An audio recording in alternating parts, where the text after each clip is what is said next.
Muscle memory itu menjadi hal yang sangat penting, dan muscle memory hanya bisa keluar ketika pikiran kita kosong. Itu yang nomor satu, guys. Dan yang kedua, setiap hari kita latih badan kita untuk melakukan gerakan apapun yang kita latih.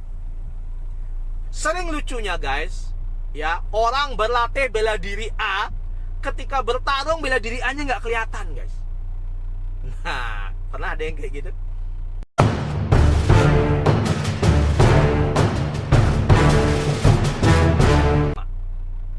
Waktunya udah habis. Kita dua lagi, dikit lagi ya, guys. Waktunya sudah habis ya. Ya nggak kerasa ya. Nomor 6, ini yang lebih penting lagi. Ini yang paling sering disalahartikan oleh banyak orang. Setelah kita Lat Sau Jie Chung, berikutnya adalah Loi Lau Hoi Sung. Ya, kalau bahasanya dalam bertarung adalah counter attack, bukan defense. Ketika kita berada dalam posisi inferior, lawan kita lebih besar, lebih tinggi, lebih besar, lebih berpengalaman dalam bela diri, maka mungkin, nah ini mungkin, guys, ya, menyerang bukan ide paling bagus. Lalu apa namanya? Ketika kita berada dalam posisi inferior, posisi strategi yang paling bagus itu adalah counter attack. Jadi ketika kita menghadapi lawan yang lebih tinggi, lebih besar, punya pengalaman bela diri lebih bagus, punya jam terbang bertarung lebih banyak, maka kita juga bisa gunakan mindset yang nomor 6, yaitu counter attack, bukan defense. Itu dua hal yang berbeda, guys, ya. Jadi counter attack, kita biarkan dia menyerang dan kita counter, pam, kita counter saja. Jadi kita tidak serang, kita counter. Setiap dia nyerang, kita counter. Setiap dia nyerang, kita counter. Ketika 3 kali aja, guys, ini pengalaman pribadi, guys. Ketika 3 kali kita menerapkan konsep yang namanya counter attack ini, guys, dan counter attack kita ini selalu gol, guys. Nah, setelah 3 kali melakukan itu, yang terjadi adalah kita pasti bisa melakukan yang namanya total football. Karena 3 kali dia di counter langsung kebobolan, maka psikologisnya dari sini langsung hancur. Sehingga counter attack menjadi salah satu mindset bertarung dalam Wing Chun. Ya kabur. Oke. Lawan lebih besar, lebih kuat, lebih pengalaman bela diri, lebih punya jam terbang, solusinya ya kabur. Kalau bisa kabur ya. Kalau bisa kabur, amin gitu ya. Itu betul. Kalau bisa kabur, kabur. Tapi kalau Anda tidak bisa kabur, ya mau bagaimana lagi. Inilah Wing Chun menyediakan toolsnya. Counter attack, ya. Oke. Aduh, Mas Gale. Ya, itu idealnya, Mas. Jadi itu yang nomor 6 ya. Jadi ketawa. Counter attack, ketika lawan lebih besar, punya pengalaman berdiri lebih banyak, dan kita diharuskan untuk bertarung, maka counter attack 3 kali aja, guys. Ini pengalaman pribadi. 3 kali kita counter attack dan masuk, biasanya lawan sudah berpikir untuk melakukan penyerangan. Perlahan-lahan mereka akan mulai masuk pada posisi bertahan. Tak nyerang lagi, kita bertahan dulu deh. Ketika mereka sudah mulai pada posisi bertahan, baru kita bisa lakukan serangan yang namanya total football.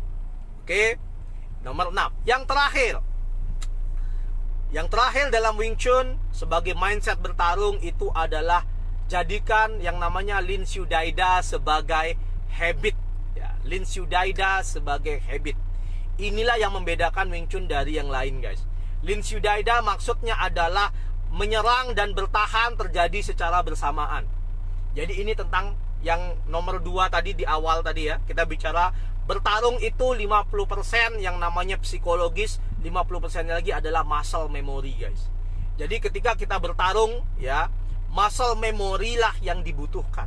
Saya masih ingat dulu ketika awal-awal masuk ke Sifu David, ya. Ketika awal-awal tahun pertama, kemudian diujikan oleh beliau real, ya, real. Jadi ujian real salah satu fight itu adalah kita dikepung 10 orang, ya, kita satu-satu menghadapi, kita muter satu-satu menghadapi dengan 10 jenis serangan. Biasanya 2-3 kali setiap orang. Jadi ada 20 atau 30 jenis serangan. Oke. Untuk melatih muscle memory, guys, ya, untuk membuat muscle memory itu bisa keluar, ada satu kunci yang beliau sempat sampaikan kepada saya. Kuncinya itu adalah don't think. Aneh ya.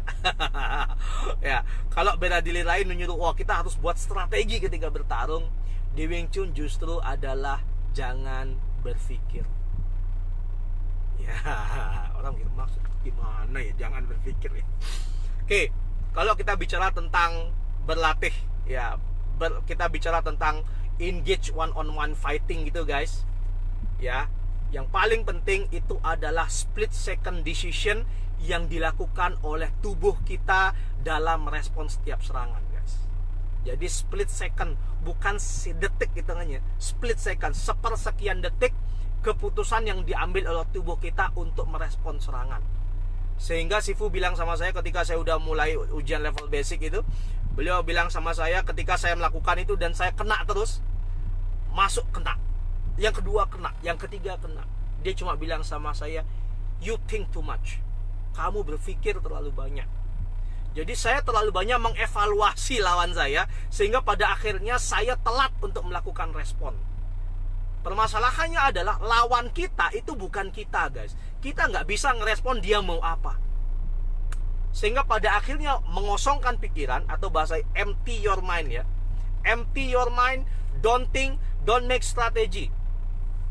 Lihat ya, lihat, oke, lihat, fokus, react. Udah itu doang guys. Makanya disebut dengan muscle memory. Makanya di awal saya bilang bertarung itu 50% psikologis, 50% muscle memory. Bagaimana muscle memory kita terlatih untuk respon.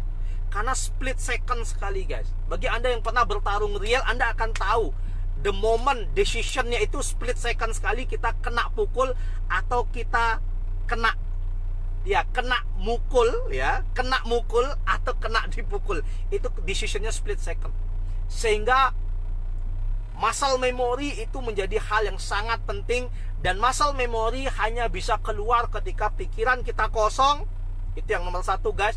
Dan yang kedua, setiap hari kita latih badan kita untuk melakukan gerakan apapun yang kita latih. Sering lucunya guys ya, orang berlatih bela diri A, ketika bertarung bela diri A nya nggak kelihatan guys. Nah, pernah ada yang kayak gitu? Dia kan latihan bela diri A gitu kan, tapi ketika bertarung kok bela diri A nya nggak kelihatan gitu ya. Biasanya apa guys? Biasanya itu terjadi karena muscle memorinya belum terbentuk. Jadi level dari bela diri yang dia latih itu masih di level sadar bahasanya, belum sampai di level yang namanya alam bawah sadar. Ketika itu sudah masuk di alam bawah sadar guys, itu sudah jadi yang namanya habit, kebiasaan, atau disebut juga dengan dalam sport science disebut dengan muscle memory. Sehingga pada akhirnya ketika kita ingin bertarung, muscle memory yang sudah ada itu apakah langsung bisa keluar? Jawabannya adalah tidak guys. Muscle memory hanya bisa keluar ketika kita mengosongkan pikiran. Oke. Ketika kita mengosongkan pikiran, maka muscle memory itu akan keluar dengan sendirinya. Karena seperti saya bilang tadi, split second decision, pengambilan keputusan sepersekian detik menentukan kita mukul atau kena pukul guys. Nah, untuk bisa melakukan itu ya, setelah kekosongan pikiran tentu harus ada isi badannya. Makanya nomor terakhir tadi saya bilang, nomor 7 fight principle dalam Wing Chun itu adalah melatih habitnya. Melatih habit Lin Shu Daida yang berbeda dari bela diri lain. Berlatih habit melakukan serangan dan pertahanan dalam satu ketukan, semuanya satu hitungan. Ketika itu dilakukan, maka kita bisa melakukan serangan dengan sangat efisien. Jadi melatih Lin Shu Daida sebagai habit, kemudian dalam bertarung kita mengeluarkan habit itu dengan cara mengosongkan pikiran, tidak membuat strategi, dan hanya pada fokus dan react. Oke guys, jadi inilah mindset bertarung dalam Wing Chun yang membuatnya berbeda dan membuatnya sebagai kungfu yang highly respected di Hong Kong. Kalau Anda datang ke Hong Kong, Anda akan lihat betapa Wing Chun sangat dihargai, betapa Wing Chun sangat dihormati, dan begitu banyak kelas Wing Chun di Hong Kong ya. Oke. Dan ada patung Bruce Lee gitu. Iya. Oke. Jadi inilah mindset bertarung dalam Wing Chun yang mungkin sebagian ada disalah persepsikan oleh beberapa praktisi bela diri atau praktisi Wing Chun yang mungkin tidak memahami atau mempelajari Wing Chun dengan cara yang benar, atau belajar benar tapi mendapatkan pemahaman yang salah gitu ya. Oke guys. Oke, sudah lewat lama ini ya. Sudah 45 menit ternyata, bukan setengah jam. Bagi teman-teman yang melewatkan video ini, teman-teman dapat melihat video ini kembali. Akan kita upload di channel YouTube kita, Combat Wing Chun. Ingat subscribe-nya, subscribe, like, dan komen. Setelah corona ini kita akan banyak menampilkan atau berbagi konsep-konsep pertarungan dalam Wing Chun. Jadi orang sebagian sudah mulai pada nanya, kapan nih gitu kan, kapan nih konsep-konsepnya dibuka gitu kan. Oke, kita akan setelah corona, mudah-mudahan corona cepat selesai guys. Setelah corona kita akan berbagi mengenai konsep-konsep real, bagaimana bertarung dengan menggunakan Wing Chun live dengan sparring partner, sehingga teman-teman bisa paham. Sekarang pemahamannya dulu, sehingga pada akhirnya teman-teman bisa paham, oh konsepnya itu seperti ini. Oke, sehingga kita bisa jadi pembelajar Wing Chun yang cerdas guys. Oke ya. Bila teman-teman ada pertanyaan, kita punya 4 link di media sosial. Silahkan ajukan pertanyaan. Insya Allah akan kami jawab satu demi satu. Namun mohon maaf mungkin tidak bisa dalam waktu cepat karena waktu dan keterbatasan ya. Sehingga pelan-pelan akan kami jawab satu demi satu pertanyaannya. Kita punya 4 link di media sosial. Yang pertama YouTube channel, kita punya namanya Combat Wing Chun. Yang kedua kita punya Facebook fanpage yang namanya Combat Wing Chun, juga sama, tempat kita live. Kemudian yang ketiga kita punya channel Instagram namanya CVT Indonesia, tempat kita akan share Q&A session, sesi tanya jawab. Kita akan share semuanya di Instagram. Di YouTube tentu tetap ada. Dan yang keempat kita punya forum diskusi namanya CVT Diskusi Wing Chun. Yang ingin bergabung di grup Telegram Diskusi Wing Chun bisa cari nomornya di fanpage Facebook kita 0819 ... Silakan message ke sana, bisa WA, bisa Telegram. Namun pastikan teman-teman punya aplikasi Telegram untuk bisa bergabung. Oke guys, inilah mindset bertarung Yip Man Wing Chun, Wong Shen Leung Wing Chun, dan Wing Chun pada umumnya. Sehingga pada akhirnya kita tidak lagi salah kaprah, salah persepsi dengan mengatakan Wing Chun kan bela diri bertahan. Come on, you gotta be kidding me, right? Di mana kalian belajar seperti itu? Wing Chun bela diri bertahan? Tidak ada guys. Wing Chun itu attack. Attack is the best defense. Oke, mari kita sama-sama jadi pembelajar yang cerdas, sehingga kita tidak begitu saja menerima setiap informasi yang diberikan. Sifu kita tidak selalu benar, itu jawabannya. Benar adalah benar, sifu tidak selalu benar. Sebagian orang sering ngotot, tapi sifu saya ngomong kayak gini gitu kan. Permasalahannya adalah sifu Anda itu benar enggak informasi yang disampaikan gitu kan. Sifu tidak selalu benar. Kita harus melakukan cek dan cross check dari apapun informasi yang kita dapatkan. Bukan berarti kita tidak menghormati sifu guys. Ini berarti kita menjadi pembelajar yang cerdas. Oke? Apa yang disampaikan oleh sifu kita mungkin berdasarkan pembelajaran dan pemahaman yang beliau dapatkan. Namun, itu harus tetap di cross check dengan konsep teori yang benar dalam Wing Chun.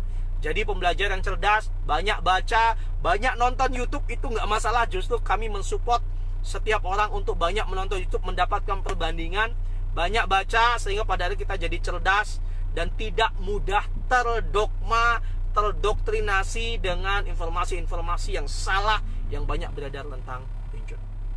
Oke guys, thank you. Sampai ketemu lagi hari Rebo. Temanya pasti asik gitu. Sampai ketemu lagi hari Rebo. Tetap semangat, tetap sering latihan Wing Chun. Semangat latihan setiap hari. Bye-bye semuanya.